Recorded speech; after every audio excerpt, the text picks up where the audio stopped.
Hello, everyone, and welcome to Spirit of Truth Church. It's good to see everybody here tonight for our talk on the Feasts of Israel and the Feast of the Unleavened Bread. And so with this is the second feast we're going to be jumping into, and I'm just going to do a quick check here. Yep, Mike's coming through perfect, excellent.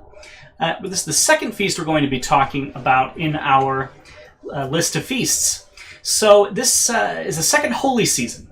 Okay, and it's called Hag Hamatzat, the Feast of the Unleavened Bread. And this name is first used in Exodus 23:15. I'll go ahead and read that now. And I'm going to be using my Bible Gateway here to pull up these verses. There's a lot of verses tonight. And again, that was Exodus 23:15. This is 23:15. Observe the festival of unleavened bread, or Hag Hamatzat. As I commanded you, you are to eat unleavened bread for 7 days at the appointed time in the month of Abib, because you came out of Egypt in that month. No one is to appear before me empty-handed. Now, in the biblical observance, this feast lasted 7 days. This season lasted 7 days. Now, one interesting thing about it is sometimes throughout Jewish history and throughout history, you'll see this actually combined with Passover, where the first day of Passover the first day of Hag Hamatzat, Feast of Unleavened Bread, will be Passover. So sometimes you see it combined and make the whole thing 7 days. Other times you'll see in history that it's left out where it's 8 total days, Passover day 1, and then followed by 7 days of the Feast of Unleavened Bread. Now, again, the combined season's 8 days long, and no leaven is eaten during this period. There's no other food requirements for the Feast of Unleavened Bread specifically. It's just no leaven. And again, ancient leaven is not yeast as we think of it today. Leaven was essentially done in 2 ways. You either had a starter dough, which you then mixed with other things, mixed with other doughs to leaven them, or you left dough out in the open, and naturally occurring yeast would essentially leaven the dough. And so again, old dough would leaven the new batch. Now I want to go ahead and make a point here. 1 Corinthians 5:6-7 is very instructive on this.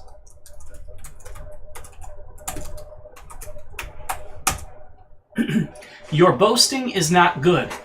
Don't you know that a little yeast permeates the whole batch of dough?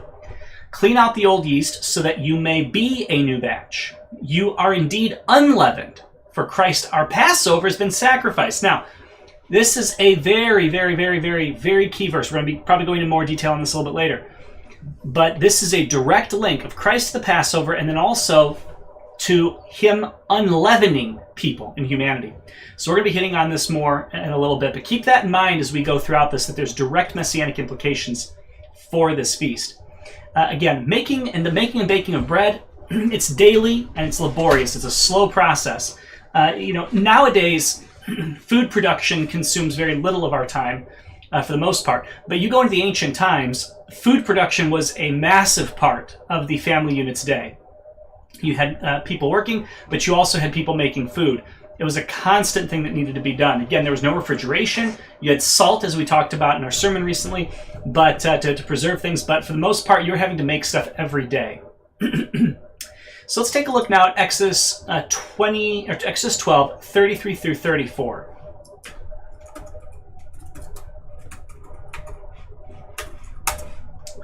Now the Egyptians pressed the people in order to send them quickly out of the country, for they said, "We're all going to die." So the people took their dough before it was leavened, with their kneading bowls wrapped up in their clothes on their shoulders. So again, during the Exodus, which is essentially what these feasts are based on, these initial feasts are based on, is the Exodus.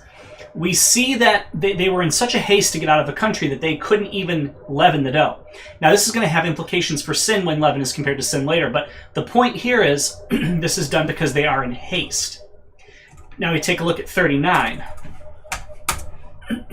The people baked the dough they had brought out of Egypt into unleavened loaves, since it had no yeast.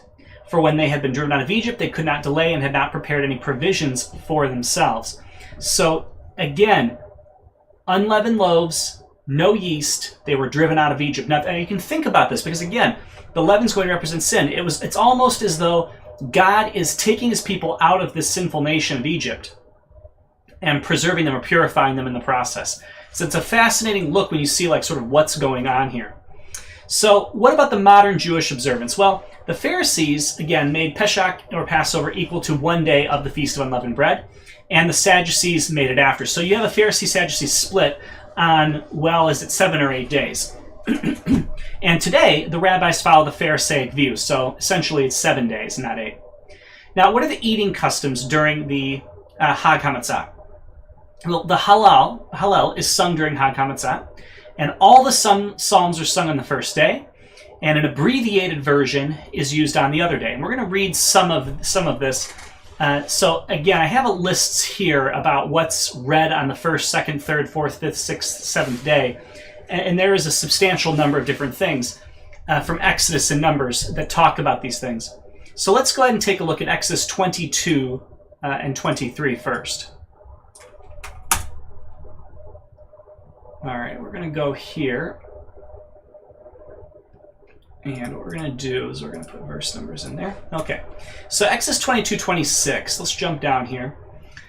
If you ever take your neighbor's cloak, now this is read on the first day. If you ever take your neighbor's cloak as collateral, return it to him before sunset. Let me make sure I'm in the right one. Oh, sorry, Leviticus, not Exodus, sorry. Leviticus 22:26. Sorry about that. Okay. The Lord spoke to Moses, "When an ox, sheep, or goat is born, it must remain with its mother for 7 days. From the 8th day on, it will be acceptable as a gift, a fire offering to the Lord. But you are not to slaughter an animal from the herd or flock on the same day as its young. When you sacrifice the thank offering to the Lord, sacrifice it so that you may be accepted. It is to be eaten on the same day. Do not let any of it remain until morning. I am Yahweh. You are to keep my commands and do them. I am Yahweh. You must not profane my holy name. I must be treated as holy among the Israelites. I am Yahweh who sets you apart." It's the set apart aspect. "The one who brought you out of the land of Egypt to be your God. I am Yahweh." Now this reading continues into 23 and essentially reads the entirety of chapter 23. I'm not going to do that now. But in this chapter, you see the listing of the feast. So we're just going to read right now the specific feast. "These are the Lord's appointed times, the sacred assemblies you are to proclaim at their appointed times. The Passover of the Lord comes in the first month, at twilight on the 14th day of the month. The festival of unleavened bread to the Lord is on the 15th day of the same month. For 7 days you must eat unleavened bread. On the first day you are to hold a sacred assembly. You are not to do any daily work. You are to present a fire offering to the Lord for 7 days. On the 7th day there will be a sacred assembly, and you must not do any daily work." Okay, so as you can see here, this is essentially the outline of the Festival of Unleavened Bread. Now, there are numerous other verses that are read in this as well. We'll go ahead and take one from Numbers 28. This is a common one. It's read on almost every day. This is Numbers 28:17 through 25.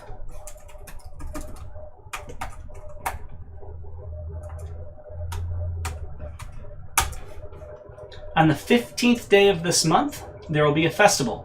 Unleavened bread is to be eaten for 7 days. On the first day, there is to be a sacred assembly. You are not to do any work. Present a fire offering, a burnt offering to the Lord, 2 young bulls, 1 ram, and 7 male lambs a year old. Your animals are to be unblemished. The grain offering with them is to be of fine flour mixed with oil.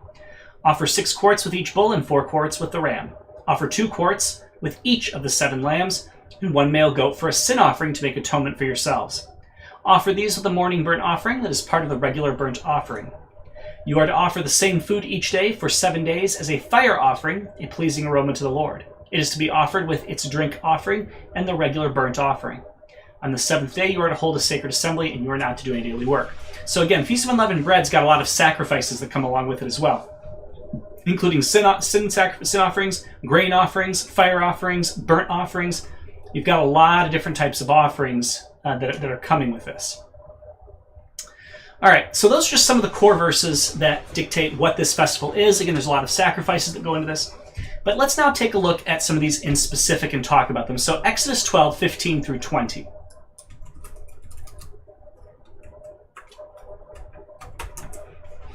Okay, so again, this is the feast, and I'll go ahead and read this now in full. "You must eat unleavened bread for 7 days. On the first day you must remove yeast from your houses.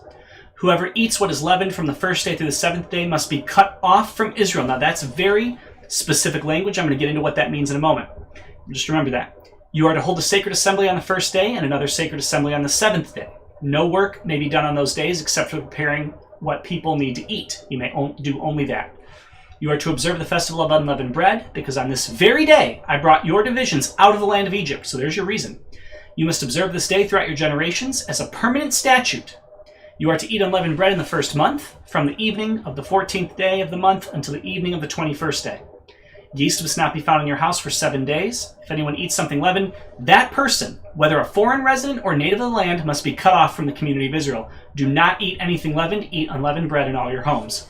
So what do we learn from this? The law of leaven is essentially established here. You're not allowed to have leaven of any kind, even in the house.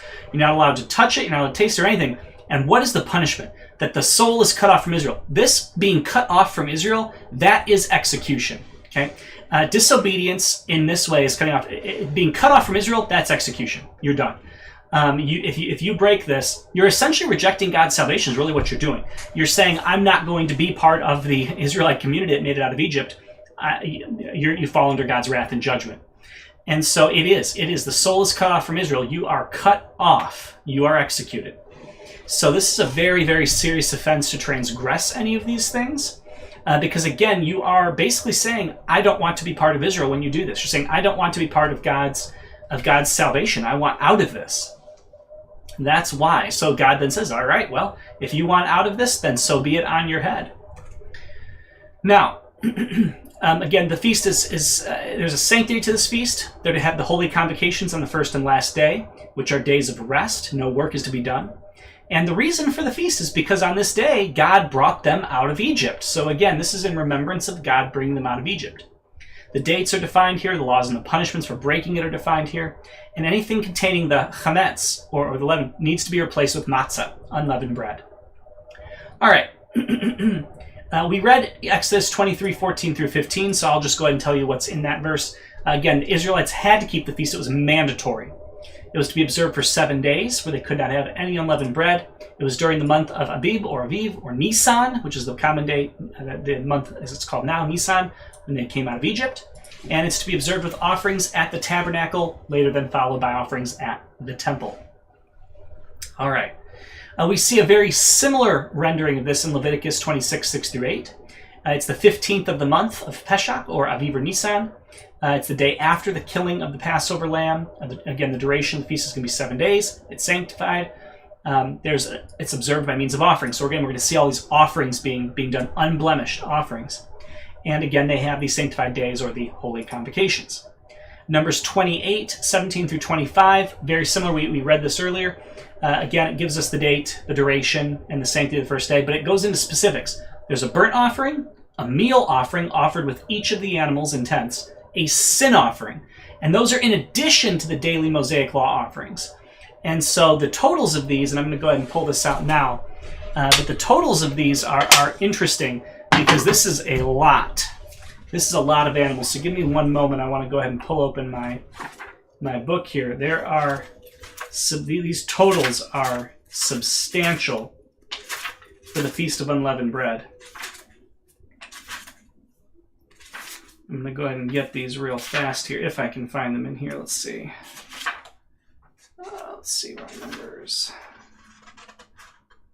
All right, here it is. Okay, so the total burnt offerings for the feast then were 2 bulls each day for 7 days, or a total of 14 for the feast. 1 ram each of the 7 days, or a total of 7 for the feast. 7 lambs a day for 7 days, plus the 2 for the daily oblation, 9 per day, for a total of 63 lambs for the feast. And the sin offering was 1 goat each day for 7 days, a total of 7 for the feast. So this is a substantial amount of sacrifices that were being offered during this time. Now in Deuteronomy 16:3 through 4, I want to go ahead and read those because it's a little bit different. 6 through 4, 8, and 16. So we're going to go ahead and jump there now. 16:3 through 4, we'll start there.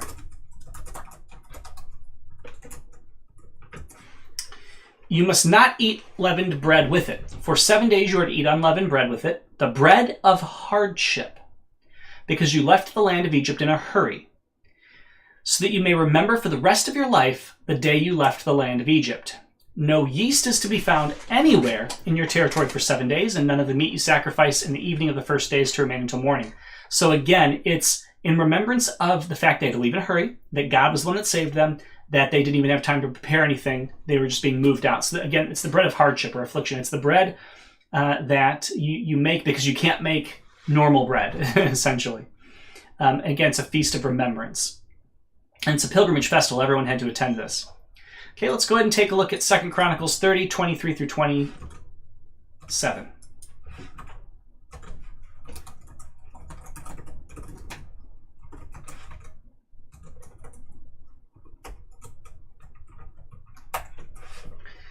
The whole congregation decided to observe 7 more days. So this is during Hezekiah's reign, and they're actually going to basically double the Feast of Unleavened Bread because they wanted to do so, because they really wanted to reconnect with this. So it's fascinating.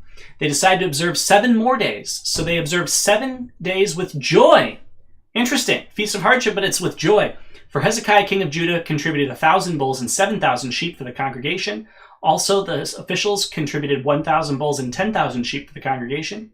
And many priests consecrated themselves. Then the whole assembly of Judah with the priests and the Levites, the whole assembly that came from Israel, the foreigners who had come from the land of Israel, and those who were living in Judah rejoiced. There was great rejoicing in Jerusalem, for nothing like this was known since the days of Solomon, son of David, the king of Israel. Then the priests and the Levites stood to bless the people, and God heard their voice, and their prayer came into his holy dwelling place in heaven.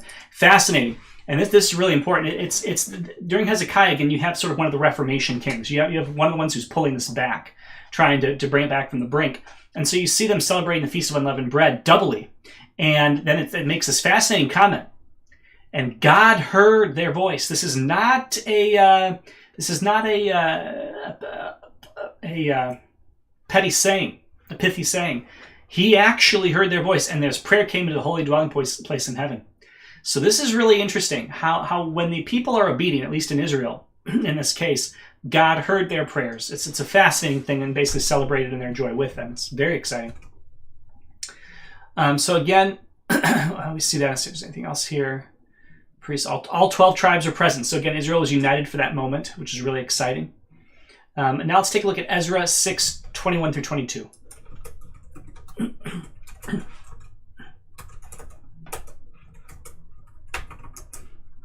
The Israelites who had returned from the exile ate it, and together with all who had separated themselves from the uncleanness of the Gentiles of the land in order to worship Yahweh, the God of Israel. They observed the festival of unleavened bread for 7 days with joy, because the Lord made them joyful, having changed the Assyrian king's attitude toward them, so that he supported them in the work on the house of God of Israel. So again, the thing you got to remember is this, though it might be a bread of hardship, though it might be a reminder, it is a reminder of their salvation. It's a reminder that God saved the Jewish people from the Egyptians, brought them out of the land, and then delivered them to the promised land. So this should be a time of joy. But unfortunately, Israel often didn't celebrate these holidays and festivals properly. But it should be a time of joy, and when it was a big deal. It was a big, big deal. And again, this was observed by those who had returned from the Babylonian captivity. And the king of Assyria essentially aided them in rebuilding the temple as a reference to the Persian king. So what about in the New Testament? What about Hamatzah in the New Testament? Well, we have Matthew 26:17. We're going to go there now. On the first day of unleavened bread, the disciples came to Jesus and asked, "Where do you want us to prepare the Passover so you may eat it?" So you can kind of see, again, it's here. They're doing it. They're being good Jews. They're doing what they should be doing. Mark 14, I will go just do Luke. It's in Mark 14, 1 and 12, and then Luke 22:7. We'll do Luke 22:7. Then the day of unleavened bread came when the Passover lamb had to be sacrificed. So again, you can see the combination of the two here. And so, in 1 Corinthians 5, 6 through 8. So we're going to take a look at this 1 Corinthians verse now a little bit more.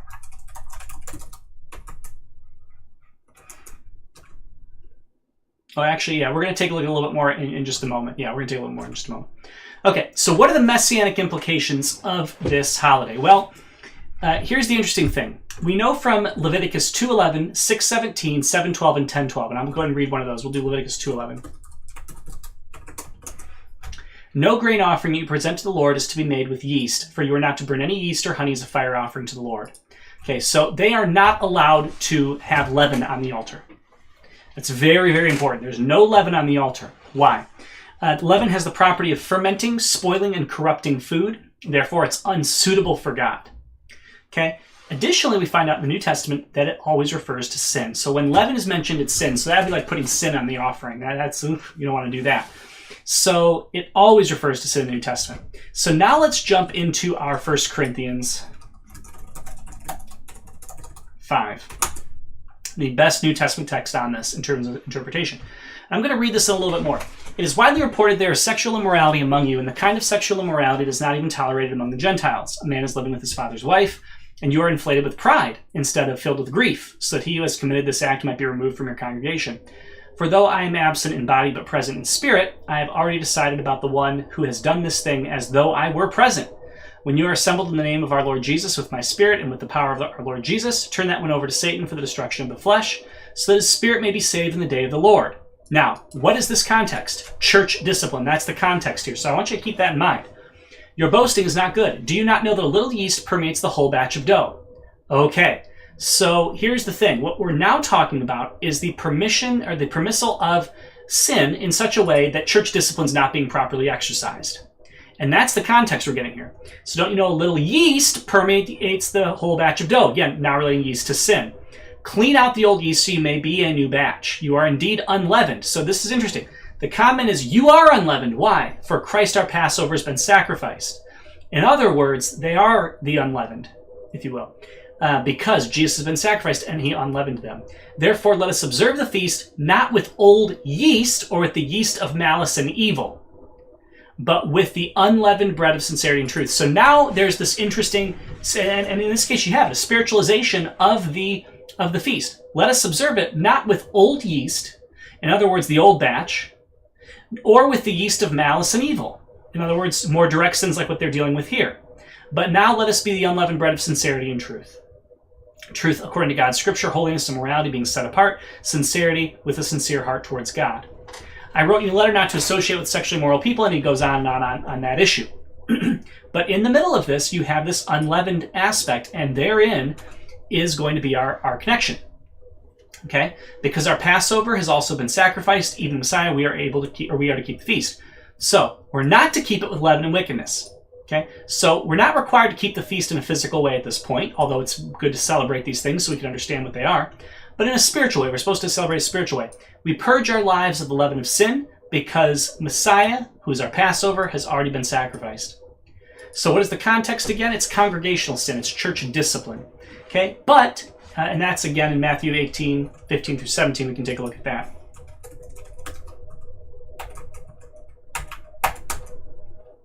If your brother sins against you, go and rebuke him in private. But if he listens to you, you have won your brother. But if he won't listen, take one or two or more with you, so that by the testimony of 2 or 3 witnesses, every fact may be established. If he pays no attention, tell the church. But if he doesn't pay attention even to the church, let him be like an unbeliever and a tax collector. So again, this is in the context of church discipline. But there's also the comment that we as individuals must purge our life of leaven, following 1 John 1:9.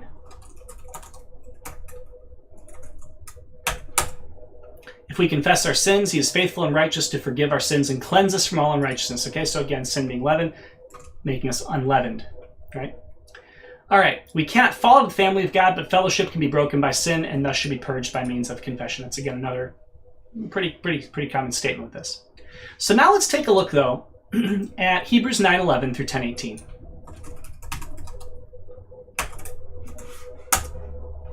So we're going to start with 9:11. But the Messiah has appeared, high priest of the good things that have come, in the greater and more perfect tabernacle, not made with hands, that is, not of this creation. He entered the most holy place once for all, not by the blood of goats and calves, but by his own blood, having obtained eternal redemption.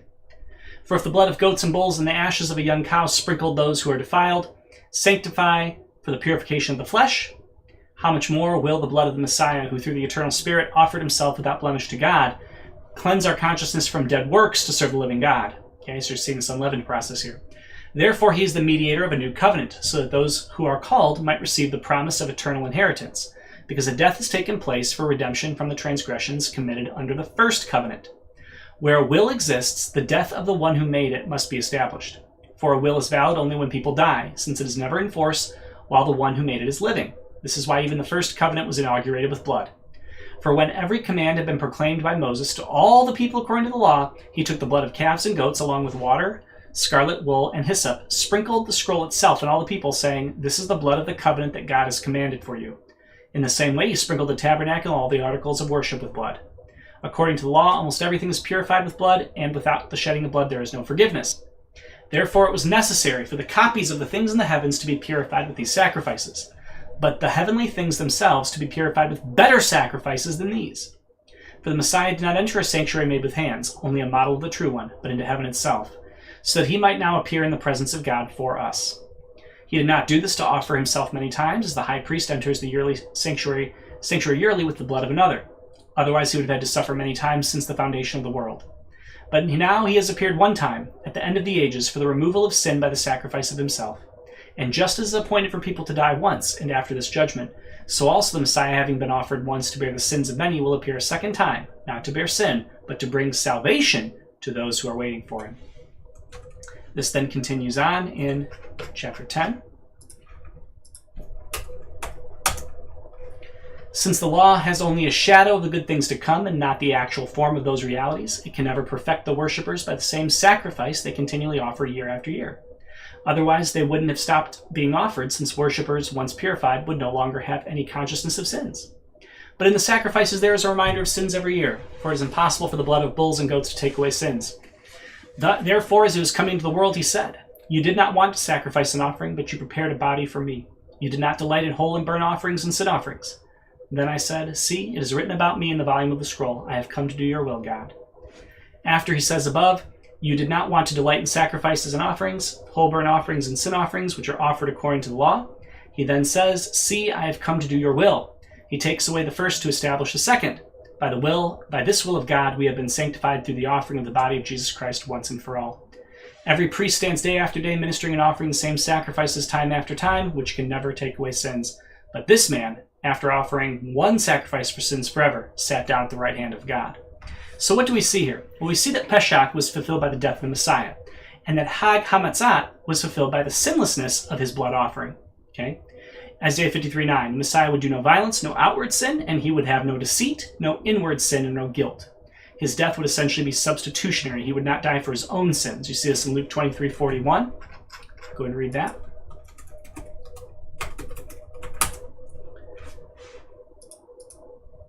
"We are punished justly because we're getting back what we deserve for the things we did, but this man has done nothing wrong."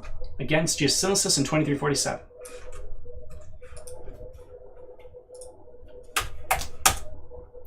When the centurion saw what happened, he began to glorify God, saying, "This man really was righteous." Again, the Messiah's blood was sinless and could accomplish what animal blood could not.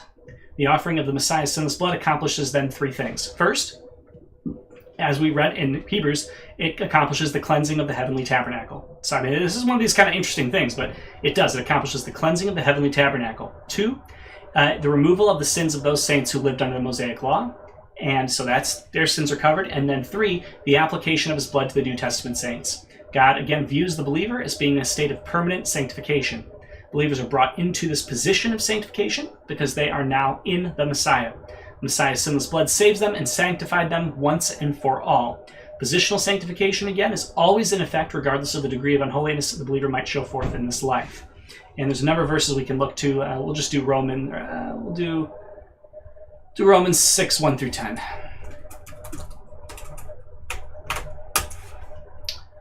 What should we say then? Should we continue to sin so that grace may multiply? Absolutely not. How can we who died to sin still live in it? Are you unaware that all of us who were baptized into Christ Jesus were baptized into his death? Therefore, we were buried with him by baptism into death, in order that just as Christ was raised from the dead by the glory of the Father, so we too may walk in a new way of life. For if we have been joined with him in the likeness of his death, we will certainly also be in the likeness of his resurrection. For we know that our old self was crucified with him in order that sin's dominion over the body may be abolished, so that we may no longer be enslaved to sin. Since a person who has died is freed from sin's claims. Now if we have died with Christ, we believe that we also will live with him, because we know that Christ, having been raised from the dead, will not die again. Death no longer rules over him. For in light of the fact that he died to sin once for all, but in light of the fact that he lives to God. Okay? And so, the Messiah essentially fulfills Hag Hamatzat by the sinlessness of his blood offering. Because of what he did, we no longer need to be under the permeating influence of sin. And with that, I'm going to go ahead and just do a quick check and see if we have any questions. And I don't see that we have any questions. So with that, thank you guys so much for joining us here at Spirit of Truth Church, Spirit of Truth Outreach. for this talk, the Feast of Israel, Feast of Unleavened Bread, and I look forward to seeing you next Tuesday when we're going to continue our run through the moral arguments. It's going to be a lot of fun. Have a wonderful night, everybody. Thank you so much for being here. Have a great night.